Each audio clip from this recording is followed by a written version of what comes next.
Welcome to another episode of Systematic Geekology.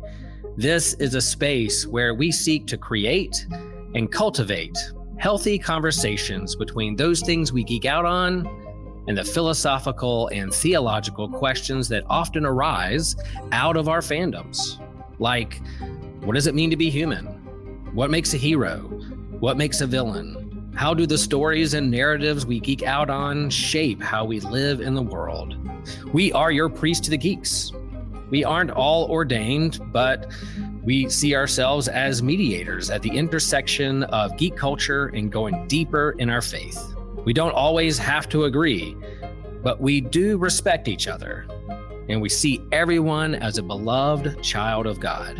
Everyone geeks out on something, so come geek out with us and enjoy the show.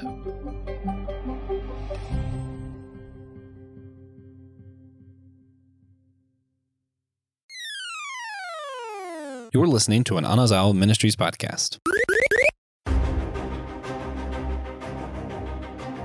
Who is the mosquito that swarms around and bites the backs of the necks of evil? And who is the terror who flaps in the night? That's right, we're talking about the one, the only Darkwing Duck. And what if he joined the Justice League?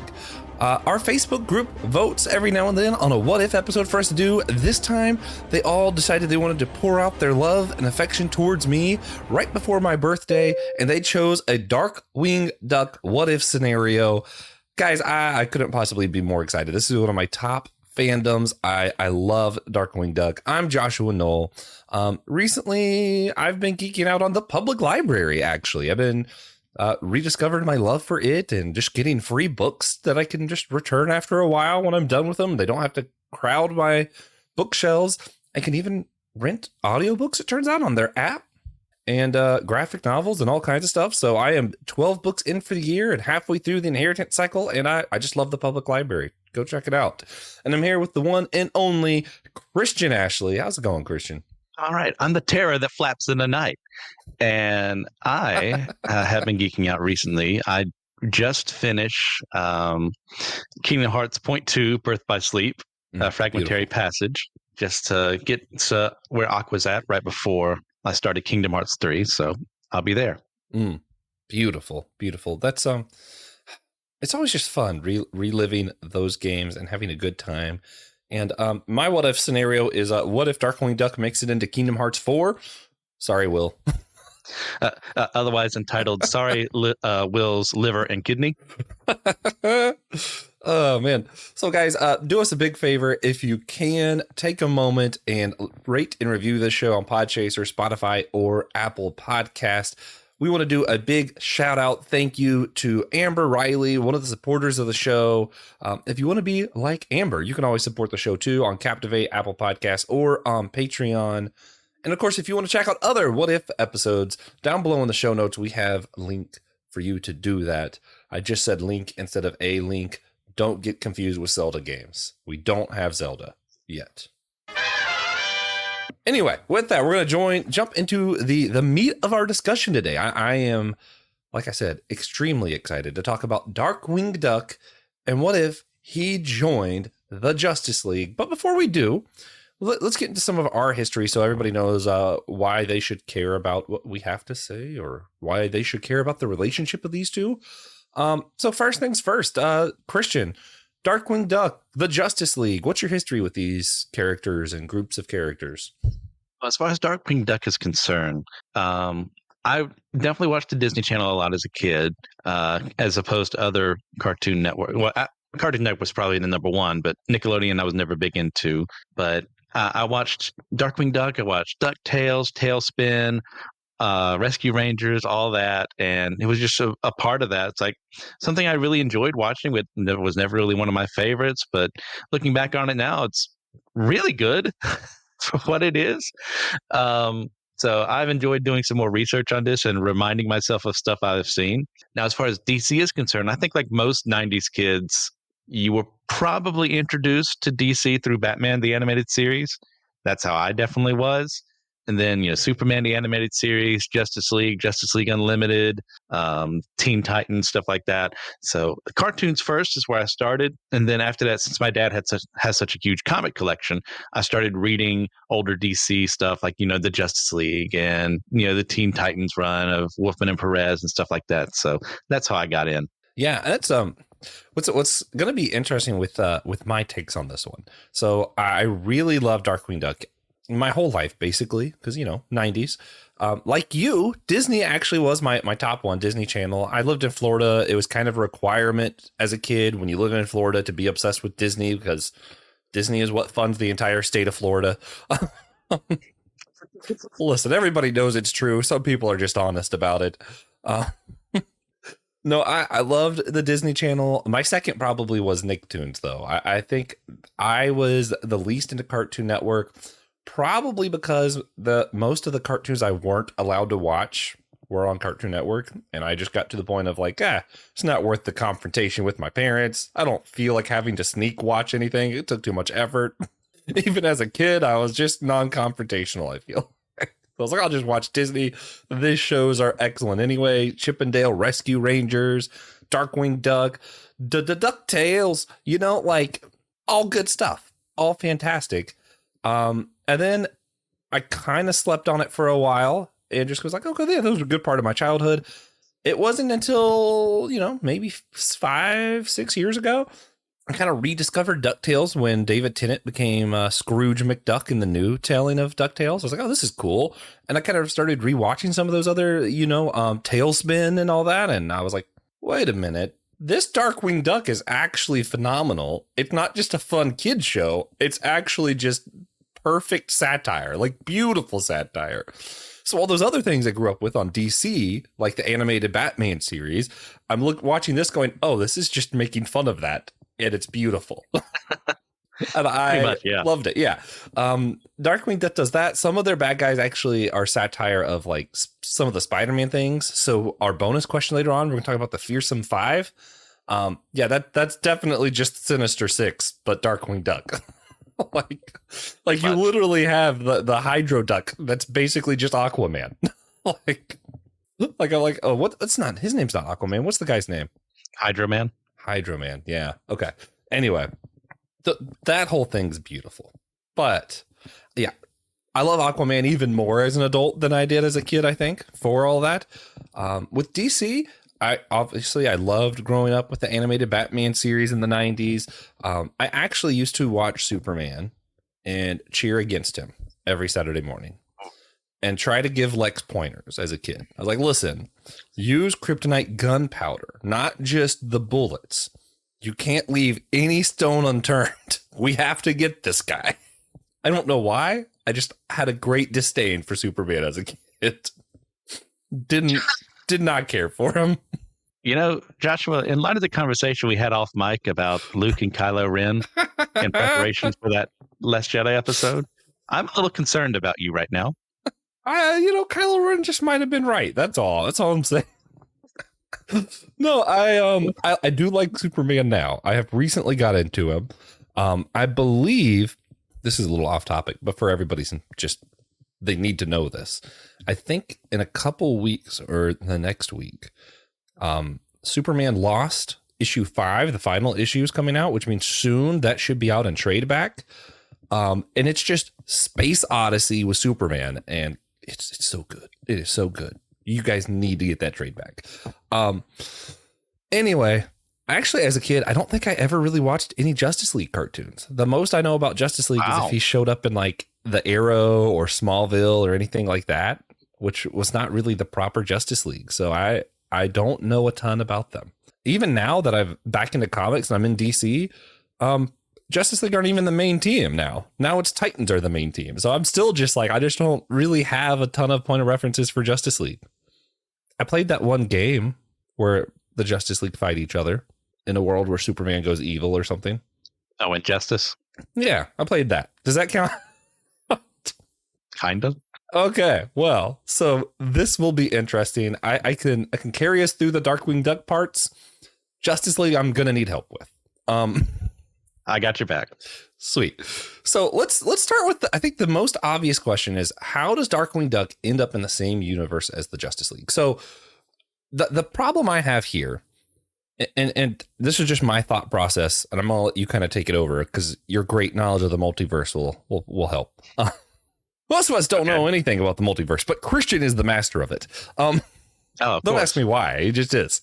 No, so Darkwing Duck being a parody of Batman, almost directly a parody of Batman. He's the terror who flaps in the night. He has all of his gadgets, but no superpowers, and he thinks he's better than everyone. He's the leader of the Justice Ducks.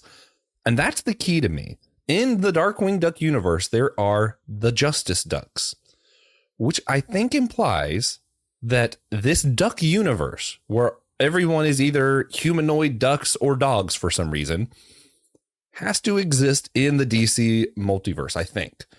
Because they have their own Batman and their own Justice League. I feel like he has to exist in the same multiverse. It's not like jumping from DC to Marvel, that kind of thing. I think it's relatively close, as close as universes can be.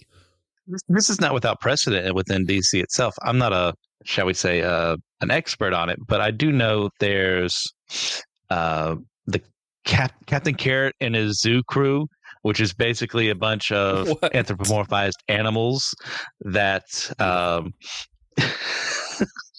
have super heroic feats. I don't know too much about them outside of what Morrison has done with them. But so this would not be without precedent in the DC, multiverse, as it were. And even if it weren't, like, we could easily say it is. That's just how multiverses work. But how did he get there? Like, I'm assuming that this is probably something involving Negaduck. And that, he being, an alternate version of him from an alternate reality. I'm remembering that correctly, right? I think. I know he's just evil Darkwing Duck, but I feel as though you're correct about that. Okay. Yeah, I'm fairly certain that, he's from like the mirror universe for Darkwing Duck. And he, having knowledge of other universes, wants to get rid of, his main goal is to become the number one public enemy and take down Darkwing Duck. Well, what's the best way to do that? Remove him from the situation and make sure he can't get back home.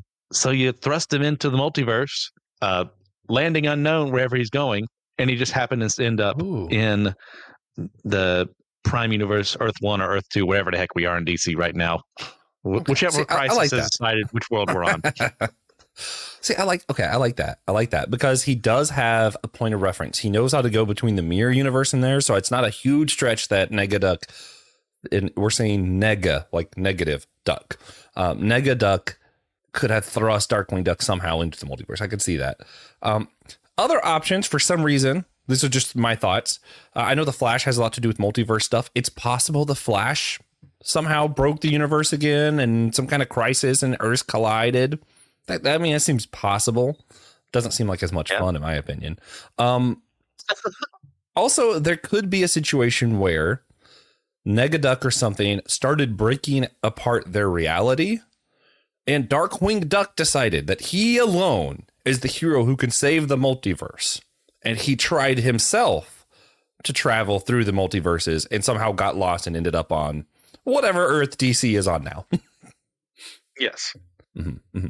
So, but I like the Negaduck kind of thrusting him in. That way, it's not a whole universal crisis. And even we can have at the end when Darkwing Duck returns, he can see what everything was like without him, and maybe have a lesson in humility at the end. I like that idea. That he will promptly forget at the end of the episode, as he does every single time he learns humility. Yes. I recently finished the Darkwing Duck series with Amanda Dybert. I might be saying her name wrong, but issue 10. It's great. He finally learns. He goes his super heroic rant and lets his other friends save the day.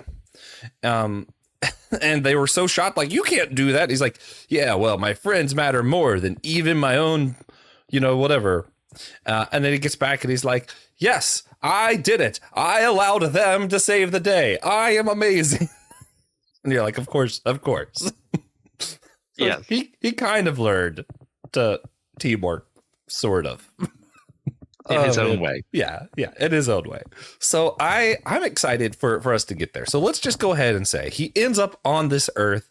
How does he run into the Justice League, though? Because I assume he probably just didn't appear in the middle of the Justice League Tower or whatever the Justice League meet at. Well, it really kind of depends on where we want him to be. I mean, should we have him be, in the version of St. Canard that would be closest with Gotham?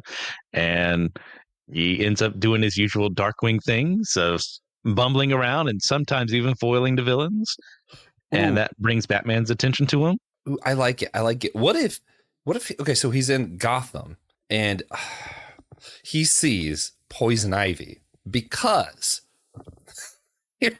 sorry, I'm getting weird. He's going to confuse Poison Ivy for Bushroot, his own villain, eco-terrorist villain that has plant powers, and he's going to think, oh, this is Bushroot, and he's going to attack it the same way he would attack Bushroot, thinking he's going to have an easy time and win the day. Yeah, I could see that, especially.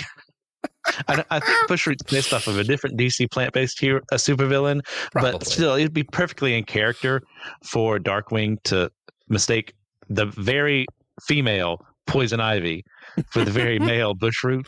Oh yeah, and I think for the sake of comics, I think they would overemphasize how her female characteristics, just to make it more ridiculous that he wouldn't recognize that it wasn't a male.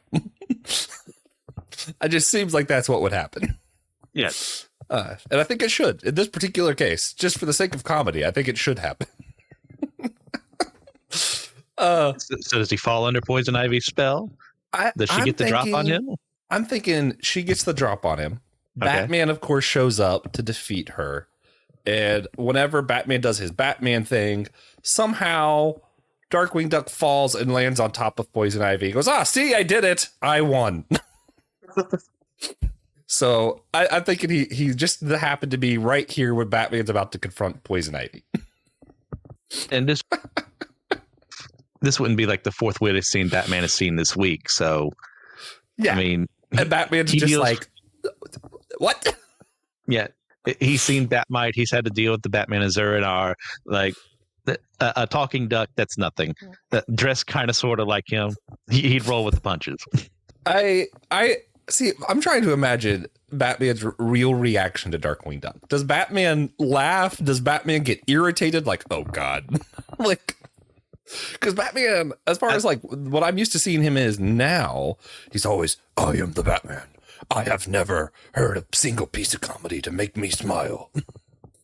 I think inwardly he'd be confused, but outwardly he'd put on that stoic facade of like, I'm in control and I'm not going to let you know I'm confused. Yeah, okay. But would Darkwing Duck irritate Batman? That's really absolutely. Absolutely he would. But that's not to his negative either, because Batman has been dealing with people that infuriate him all the time. Like the Flash. A big one would be like Flash would be a big one. A Plastic Man would be a big one. Like Batman specifically put him on the Justice League several times before because he knows, as goofy as he is, his powers are so versatile that he is just extremely useful to have around.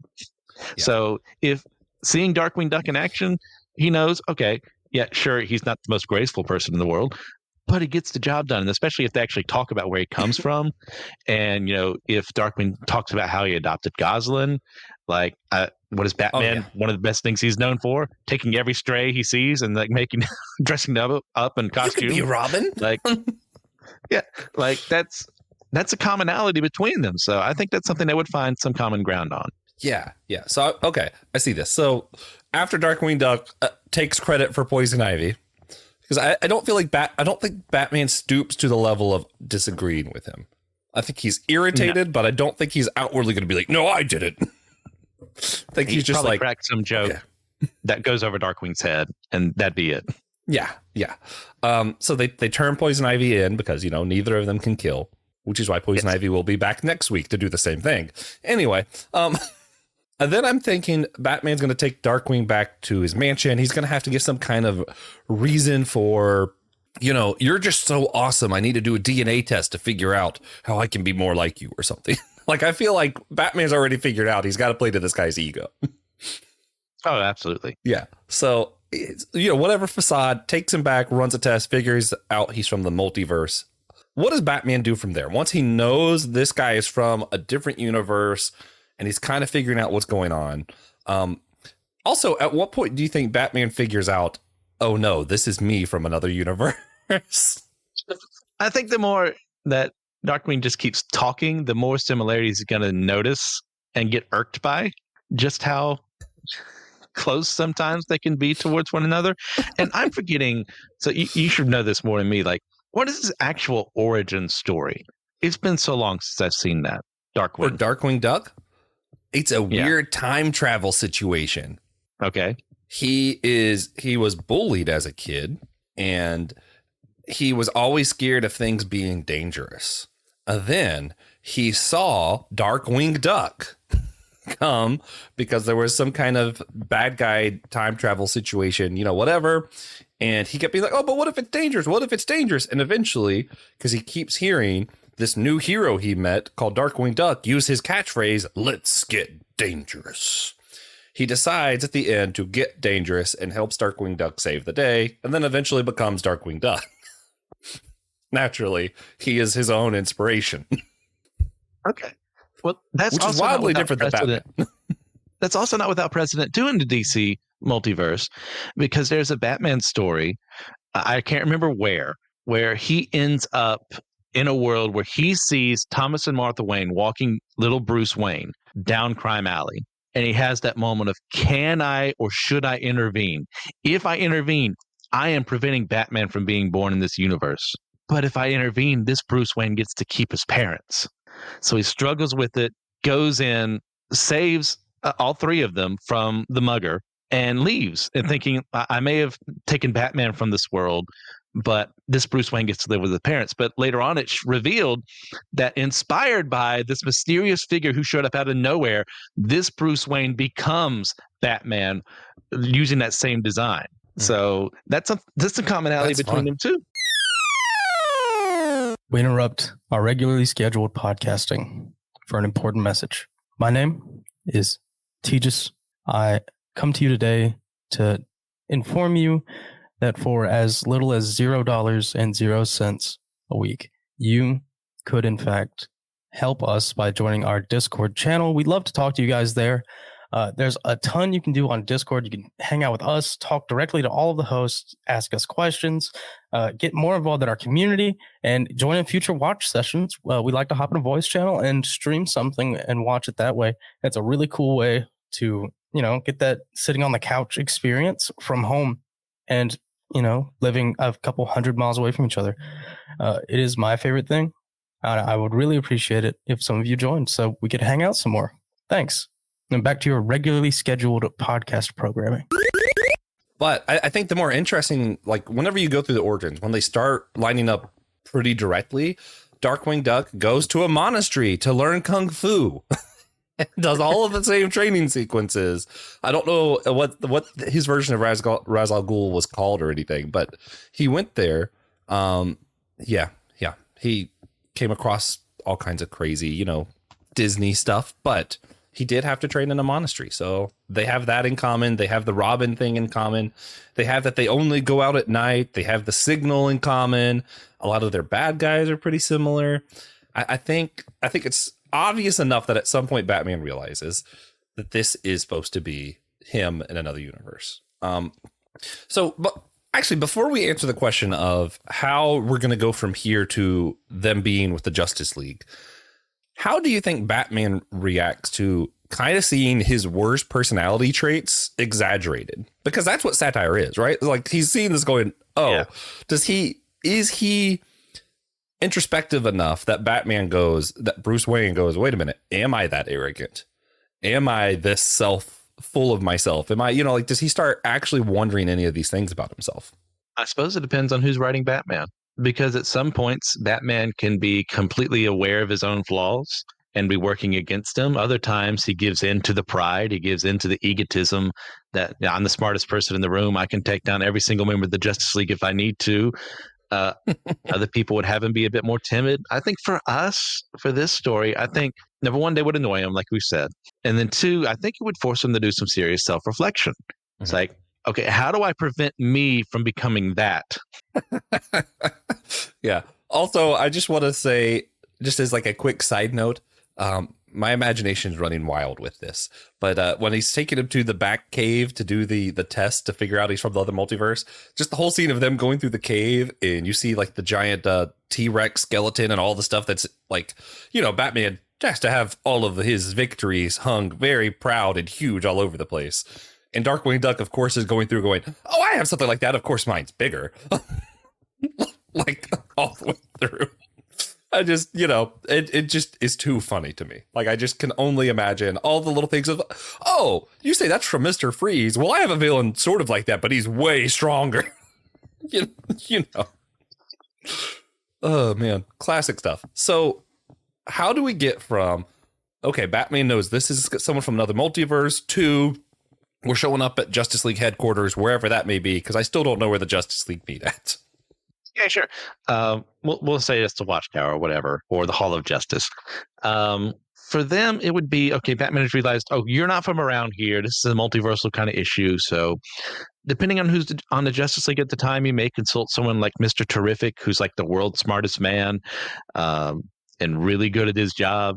Again, he also is huge into multiverses and studying them. He's worked with the Flash a couple of times doing that, especially like in the Adams run that I just finished reading not too long ago. He could go, I mean, to just see if while he's here, do the other League members think that he's going to be a good enough fit with them? Because they're not really going to get rid of him at the moment. So why not make him useful? So I could see the practicality behind that. And since he's an adult, he's not going to send him to the, you know, even though the Titans now are much older than they were back in the day, they're no longer the Teen Titans. He'd probably prefer if he didn't rub off on them. So he'd probably ask them to join the Justice League instead. Yeah. As much as he irritates him, Batman wants to keep him close. Yeah. Yeah. Because he recognizes this is not the kind of thing you want walking around. You know, we don't want like a, you know, Howard the Duck for Marvel works because people just remark, oh, that's a duck. And they move on with their lives. But DC, maybe a little bit different. I don't think we really want, you know, Drake Mallard walking around in civilian clothing in Gotham. Even though some people probably wouldn't react, probably not the best. Yeah. No. Because even his role as like a normal civilian and dad is still like, he can't do anything normal. He has to like pull like a Tim Allen from Home Improvement and be like, oh, here's my lawnmower, but with more power. You know, like he's not normal enough to be a normal life, even if he weren't a duck. So yes. Yeah, there's just too many issues there. Batman's keeping him close. You said it's not Mr. Fantastic, it's Mr. Terrific. Mr. Terrific. Okay, so Mr. Terrific, the Flash, they're figuring out this multiverse stuff. And in the meantime, Darkwing Duck's hanging out with the other Justice League. How do you think the other members of the Justice League who know Batman and see this satire version here, how are they reacting to him? Are they like making jokes at Batman? Like, oh yeah, I remember when you did that, Bats. You know, like how is this interaction happening? Superman and Wonder Woman will be having a field day with this. Just messing with them. It says, oh, it really reminds me of someone else I know. Or, oh, that egotist. You know, we'd never have someone like that on the Justice League. But I think Superman would get along with him the easiest out of pretty much everyone, in that, you know, there's very, very few people Clark doesn't actively like. Yeah. You know, as egotistical as he gets, he's not a Lobo or anything like that. So I think the two of them can find some common ground there. Wonder Woman would see like, hey, he may be a doof, and but he ends up getting results, so that would be fine with her. See, and depending on which Green Lantern we have here, I think the only one who would really have a problem with him would probably be Guy Gardner, and God help the Justice League if he's on the Justice League at that moment in time. Flash would probably get along, but I think Barry or Wally would easily get along with them. I think it'd be fun to see Wally, because Wally would just be making jokes at Batman the whole time, and Darkwing would never know. Like Drake Mallard would have no idea what's going on. Yeah. It would be fantastic. Especially because I think what's interesting is, and I think we all probably know people like this, because I'm going back to the Wonder Woman, because I can imagine him talking to Wonder Woman and be like, oh, that's wonderful. A place of just girls. I love women more than anybody. I'm the world's best feminist. You know, he's like, and he'll start talking about his daughter and how he's the best women of all time. And without him, you know, like all kinds of stuff. I could see him schmoozing up to her that way, and her getting a little annoyed by that, but she'd put him in his place. Yeah. But I also feel like it's quite obvious that he's not doing it with ill intent. He's just dumb. He just doesn't get social cues at all. Yeah. Yeah. So I think that all of that would be fun. So before we move on in the story, what baddies do we want to see him fight alongside the Justice League? Are there anyone we want to see him take on that we just think would be fun?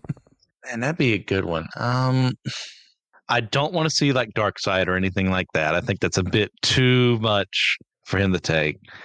A little bit too serious, perhaps. Yeah. I'd love to see him against Lex Luthor as someone who, Lex is often fighting people like Superman and Batman that are, clever or smart or, just able to be an intellectual rival of sorts. And then you have him who probably, without realizing it, stopped some major operation Lex was planning by accidentally blowing it up or just getting the wrong person sent in jail or something like that. And that would be infuriating to someone like him. So how is this stupid duck doing this to me? How can I take him down? I think the best part too is, well, it would be with the help of the Justice League, because he's working with the Justice League. So that's probably part of why he's able to do it. But I think maybe that's why it's happening. Maybe Superman's intentionally putting Darkwing Duck in the place where it looks like he's going to get most of the credit, because, he knows that'll make Darkwing happy. And Soup's nice like that. And he also knows how much it'll infuriate Lex.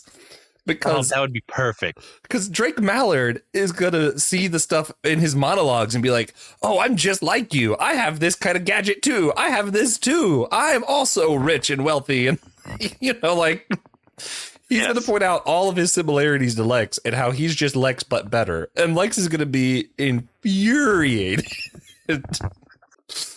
Oh, God, that is great. That is quite amusing. Yes. Okay, I'm also gonna pull from Superman's catalog. I think this would be the biggest bad guy I'd want to see them fight. I think it would be fun if he's fighting alongside everybody else. General Zod could be interesting, because General Zod as just a one-on-one Superman bad guy, super strong. But I feel like Zod really can't take all of the Justice League unless something special's happening. Maybe I'm wrong, but I feel like that's probably right. Yeah, he's definitely a huge physical threat, but I'm like, why Darkwing in that situation? I'm curious. What's your reasoning? I think I just want to see one serious bad guy in the mix. Okay. I think that's really what it is. Because General Zod, being from like a military background and all this, is such a stark contrast to what Darkwing is. I just think it would be interesting. Almost the opposite of Lex. Lex and Darkwing are a little similar. I don't think Zod and Darkwing have anything in common at all. Yeah. I'm game for it. Yeah, like I could just see, Zod talking about how humans are beneath him, all of this other stuff, and ducks, how dare you even step to me? Whatever. He's going on his thing. He's going to take over the world. He's going to terraform. I think Darkwing's biggest use here, they might just let Darkwing, give him something that would protect him, because the Justice League have their own gadgets and whatnots, long enough for him to monologue and go back and forth, and Zod get irritated, and Zod would go back and forth, and the Justice League foil whatever plan that General Zod had because he's too busy arguing with Darkwing Duck. They basically using Darkwing as a mouthpiece. Okay. That's what I'm thinking. I'm trying to think of any others that would be interesting.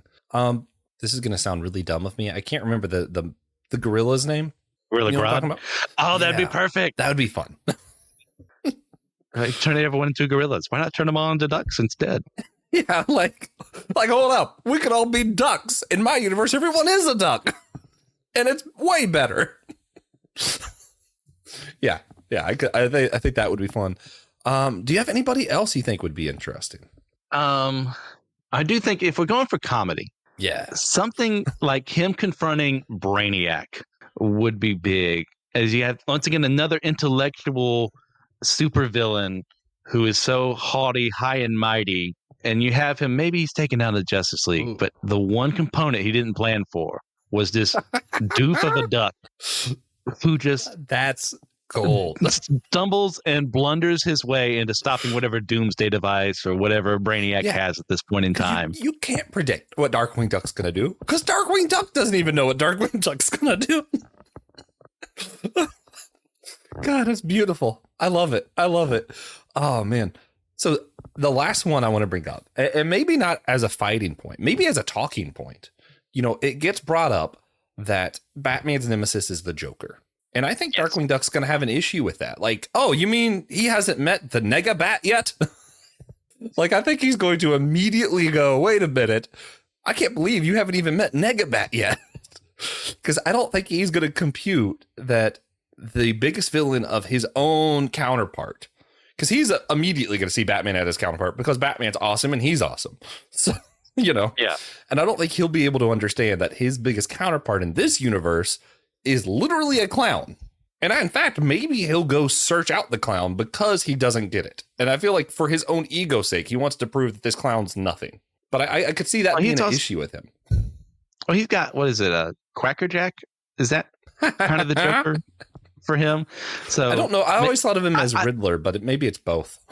Oh, yeah, I think it's probably combining both. So I think this would be a wake-up call for Darkwing, is assuming he's going to be fighting someone as ridiculous as Quacker Jack, and then you get the Joker instead, and it really depends on the Joker's mood in the day. Is he going to be silly funny? Is he going to be creepy and murderous? Is he going to have a way to try and, I don't know, poison the waters of Gotham and make everyone smile? What's going on there? Which Joker are we getting? If it's a more serious one, I think, like I said, it's going to be the wake-up call. Darkwing needs to take things more seriously, and you can't underestimate someone like him, because this happens all the time to people with the Joker. And that's why every single time there's a massive supervillain team-up, Lex Luthor has learned, always invite the Joker. Even if you know he's going to do something chaotic and stupid that may ruin your plans, because if you don't invite the Joker to your massive supervillain team up, he's going to be pissed. So you'd rather have the Joker who might screw you over versus the Joker who will. Yeah, I don't remember what it was. In high school, this actually really irritates me because I loved this. And if you happen to know what graphic novel I'm talking about, please, for the love of God, Christian, tell me. And if you're not Christian, you're just a listener and you're like, oh, I know what he's talking about. Drop in the comments somewhere, text me, message me. I need to find this again. But one time in high school, I was in the public library. And there was a graphic novel I picked up, and it was all of the DC supervillains were kind of sent away to a different planet as like their prison. And the Joker actually kind of had his own like little empire. And it was basically to counter the fact that Lex had an empire and this person had an empire. And they couldn't all just work together naturally, because why would that make sense? And I don't know. It was fascinating to just see the cultures and everything develop around the different personalities. You look so confused. No, when did you say this was? When I was in high school, I found it in the library. High school libraries? They're probably not the ones I'm thinking of then. So they went to another world and like created their own little fiefdoms and stuff like that based on them. The Justice League, I think, sent them to this other world because they couldn't kill them. So they were trying to get rid of them permanently without killing them. So they sent them to this other world. And then slowly some of the villains started kind of becoming leaders and creating their own little things, which is actually how I got introduced to Gorilla Grodd, whatever his name is. Mm-hmm. Yeah, he was part of that. Because I was like, oh, Planet of the Apes, but DC. And then there was Joker, and I was like, oh, I guess not. Now, more recently, they had the animated film Batman Ninja, where some of his villains, including Grodd, end up in feudal Japan and creating their own little kingdoms there. But fascinating. More old, I can't remember anything like that. But then again, DC, like, not that I don't like DC, it's just not a priority next to Marvel. Oh, could it be? Is it Salvation Run? Because it's not the Justice League; it's actually the Suicide Squad in Checkmate. They send maybe they send a villain. It came out in 2008. I have not read this. It could be. Okay, but yeah, it was a wonderful read. Anyway, that's a sidebar. The only thing I could see. I don't think that Darkwing Duck could beat Joker. So I'm thinking either if he does go to confront Joker to prove he's just like Quacker Jack and that Batman needs a real nemesis, like a Nega Duck. I'm thinking either he's going to lose very badly and Batman's going to swoop in and save the day and Darkwing Duck will have to do some reflection. Or what I think the more entertaining version would be, Darkwing Duck shows up, the Joker explodes into laughter because this is clearly Duck Batman and he can't help but think this is hilarious. And I think the Joker, somehow feigns his own defeat just to feed into this to mess with the Bat. Like, I could see the Joker just be like, you know what? This is funny. Because, Joker does have that little bit of the chaotic, thing to him where it's not always about winning. Sometimes it's just about messing with people. So the Joker laughing at Darkwing's appearance, that's perfectly in character. Like, Joker's no fool. He's not a super genius, but he's going to notice, okay, similarities, talking duck, alternate universe. There's just too many of you out there, Bats, and they're all just derivatives and just worse than the first. Yeah, like I think that is a beautiful thing.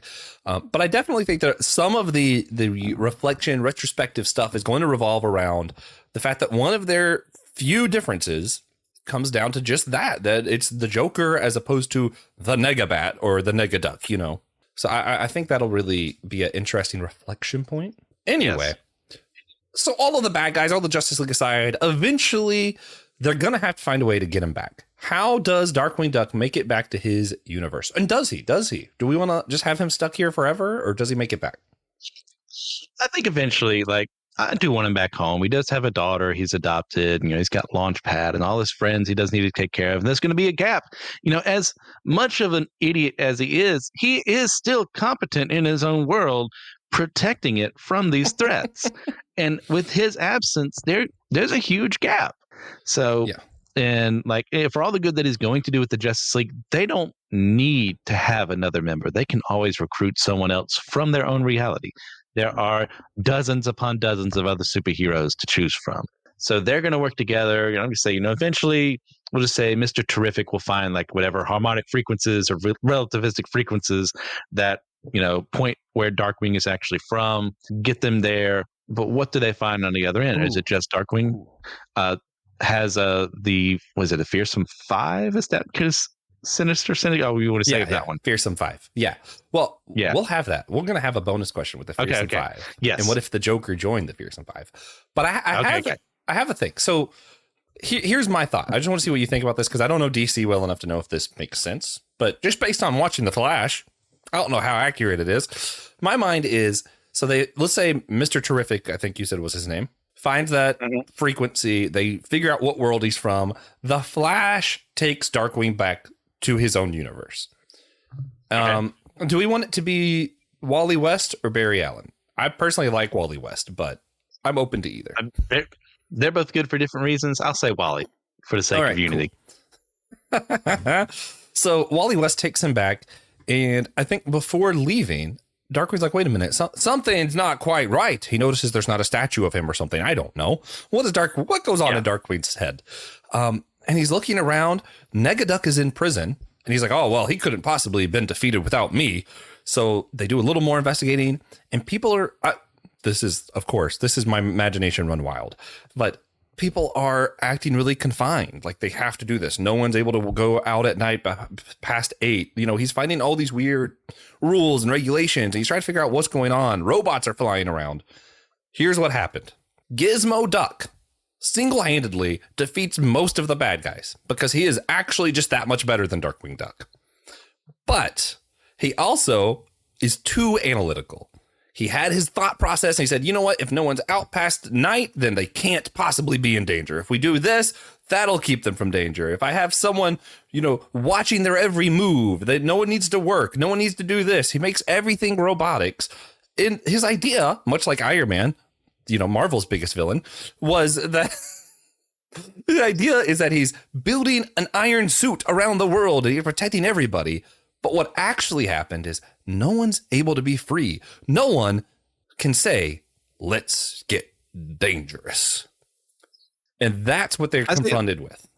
Yeah, that's definitely something when you have someone as principled as Gizmo Duck, that more you get just the name Gizmo Duck, though, is so funny.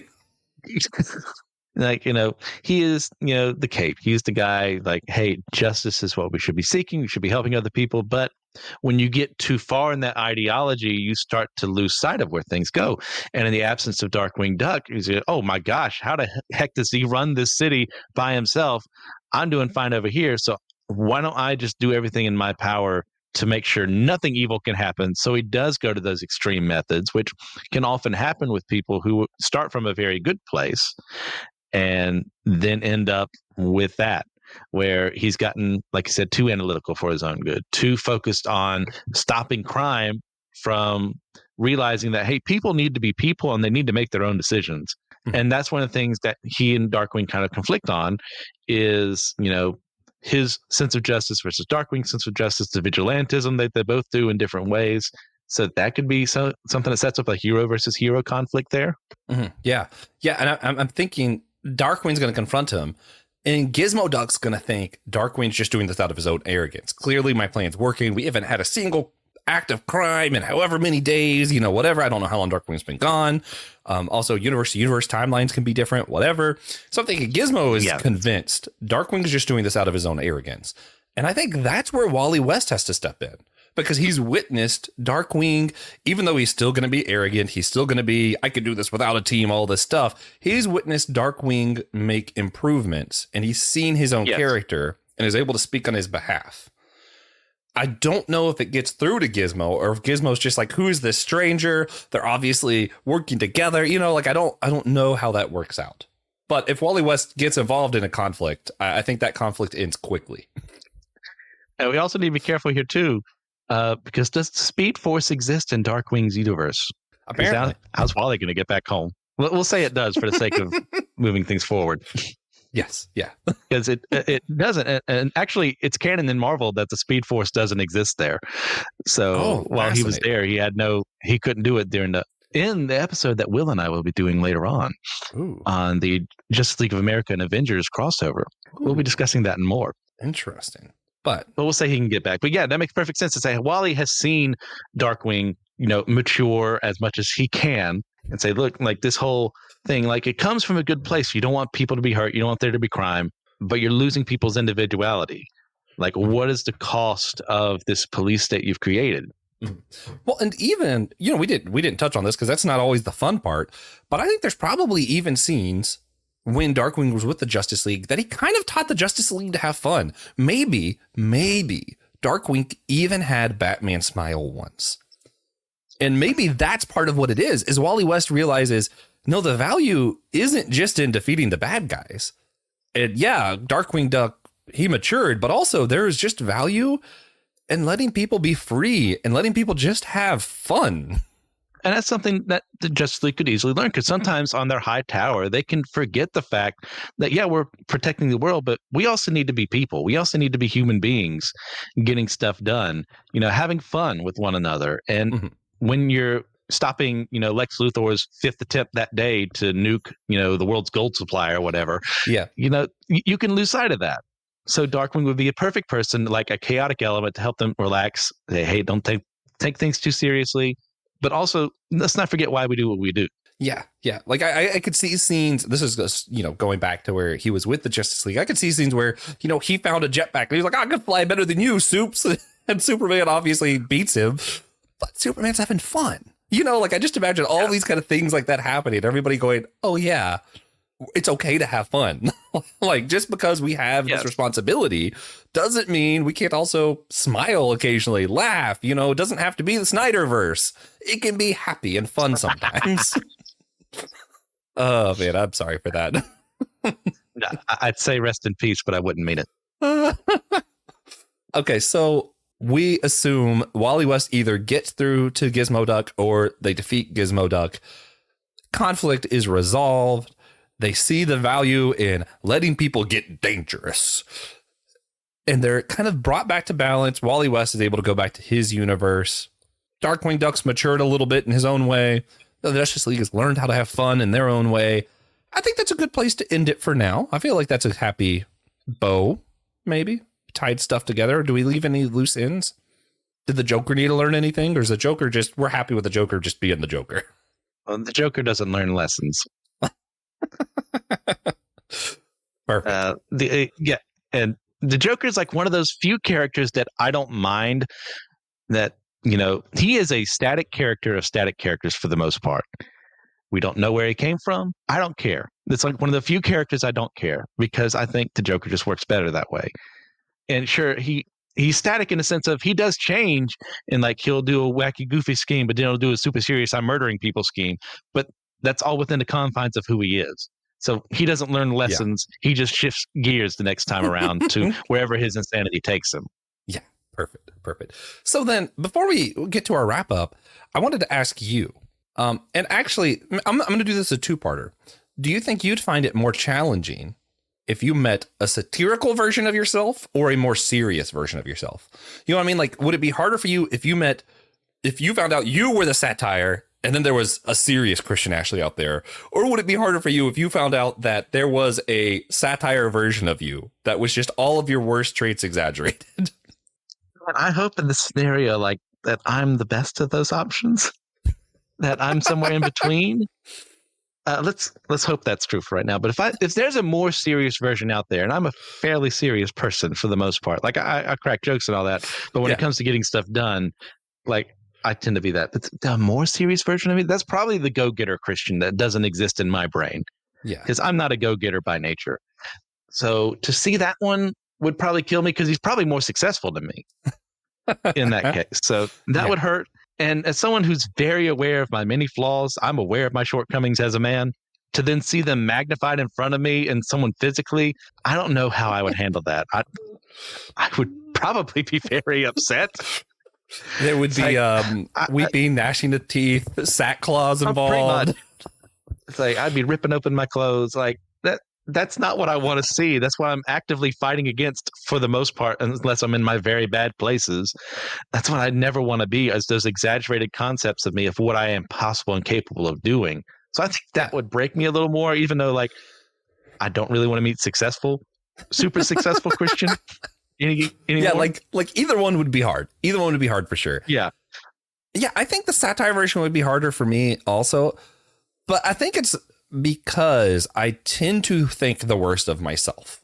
Like I tend to think that I am the satire version. Like in my own head, I'm the satire version, and somewhere out there is Batman Josh, like, but to find out instead that I was the serious version and that there's some satire version like that, I think it puts a lot on me of like, oh, I don't get just to be Darkwing Duck. I don't get to just be a goofball. I am the one that actually is supposed to be getting things done, and I'm not doing that. So I think that would be challenging. But I also think the satire isn't just the worst parts. So I think it would be interesting to even see the stuff like that, like Will and other people make fun of me for, of like, oh yeah, I saw $1 out there and I left it, tried to return it and they wouldn't let me return it. So I gave it to somebody else, whatever. I could see all of those things of like, so generous to the point of it just being stupid, like all of these other things, and me being like, oh, and having to be forced to see even the things that I'm like, I thought were good about me, exaggerated to the point where I'm like, okay, maybe I do take that too far. It's not like a true outsider's perspective in that moment, because that's you at your worst doing those things, exaggerated.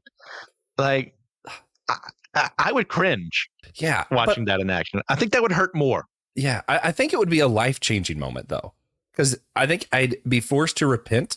I would probably spend the rest of my life trying not to be that. Oh, that'd probably be a good wake-up call I would need. Yeah, I agree. Yeah. Which, hey, maybe that means we should all do some sort of what if with ourselves and just think about, like, what if someone made a satire version of me? What would it look like? And how do I not be that? But also, I think it gets to this important thing of like, sometimes certain groups have a harder time with satire.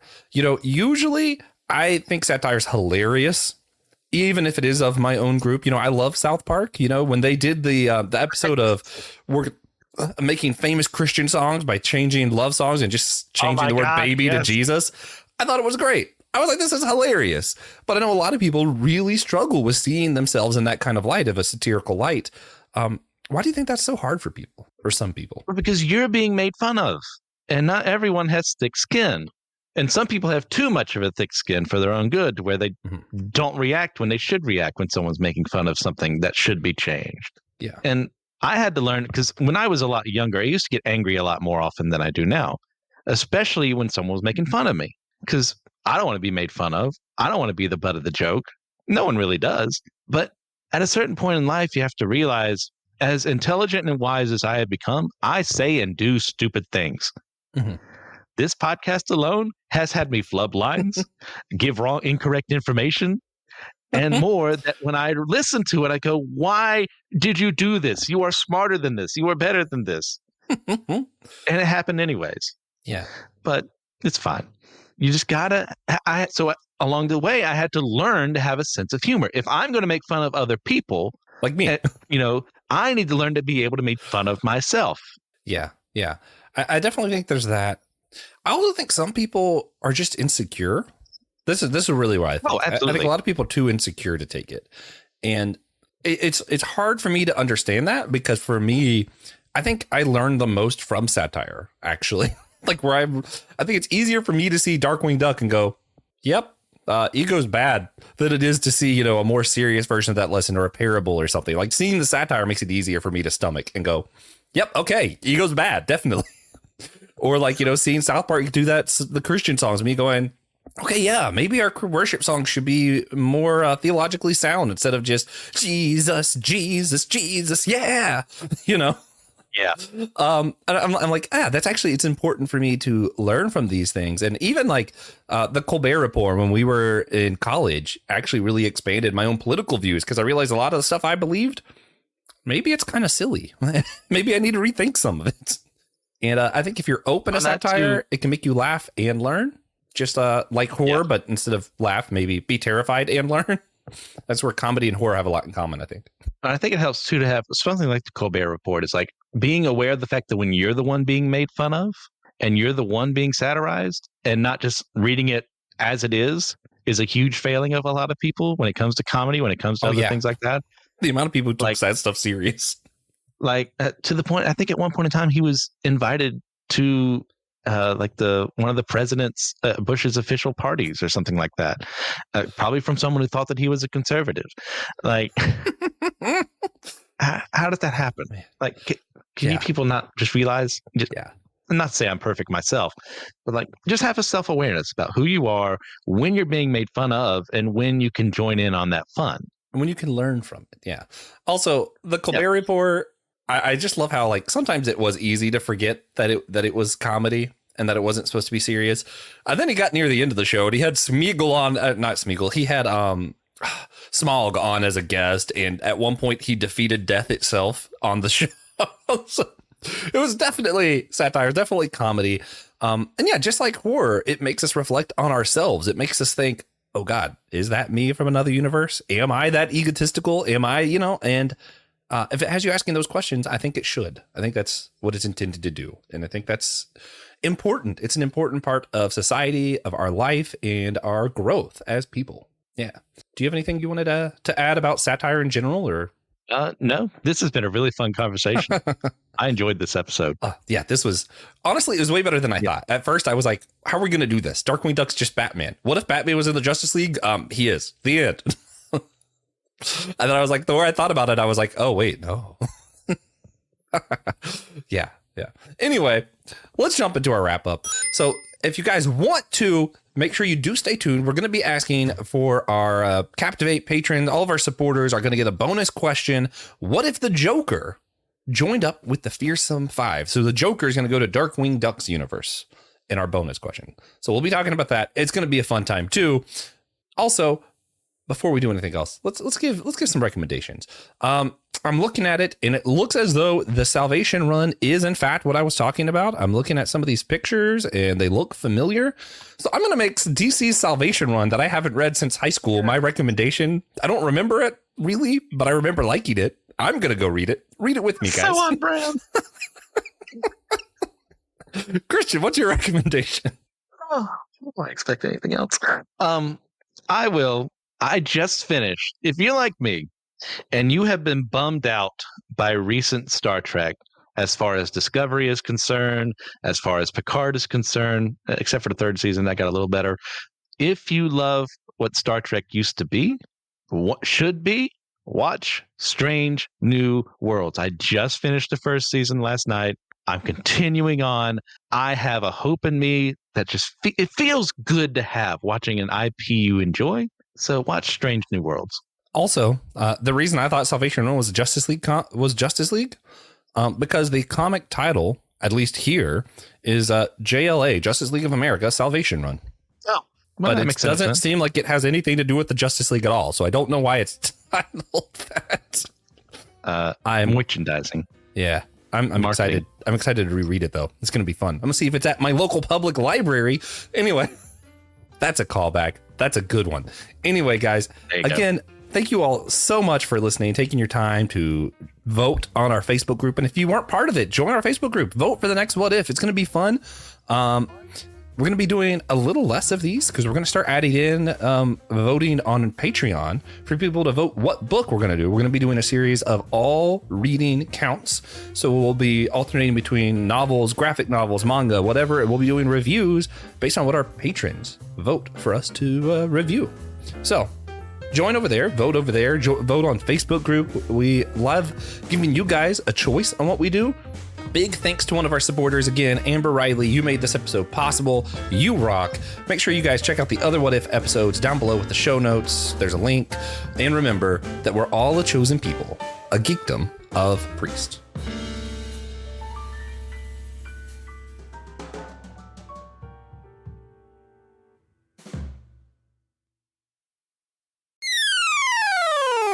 Hi, my name is TJ. I'm here to tell you about the Systematic Geekology shop. That's where we post all of our merch. It is hosted on Creator Spring, and we have a ton of really cool merch, mostly clothing. We have hats, extra soft t-shirts, sweaters, hoodies, and more. Our hosts wear them all the time. It's actually super comfy. We have glassware, mugs, which everybody loves a good mug. Fill out your cupboard. Get rid of some old ones, which is the part that I never do. That's why I have too many cups. We have cloth bags, posters, and it's really stuff. We like to put our icons on there. We like to put quotes, things we've come up with, and it's cool. It's a cool way, and a lot of it is pretty subtle too, to show support for one of your favorite shows. And my personal favorite is actually our SG dad cap, which I haven't been reluctant to buy it because now I have to wear hats at work. And then I get tired of wearing hats, but it's really cool. It's really understated. It is our logo right here. And then it says Systematic Geekology on the back. It's great. It's a really good hat. We have a few of them floating around. Check it out. And if we could all just rock the SG dad cap in public, I think that'd be pretty sweet. If you love our show, you can follow the whole network in a single feed on Spotify at Anazao Ministry Podcast or the network page on Apple Podcasts. There you'll find shows like The Homely, The Whole Church Podcast, My Seminary Life, Let Nothing Move You, Dummy for Theology, The Bible After Hours, as well as mine and my husband's show, The Clydes, where my husband Taylor and I go through weekly discussions in a devotional conversational method to help us all get closer to one another and God.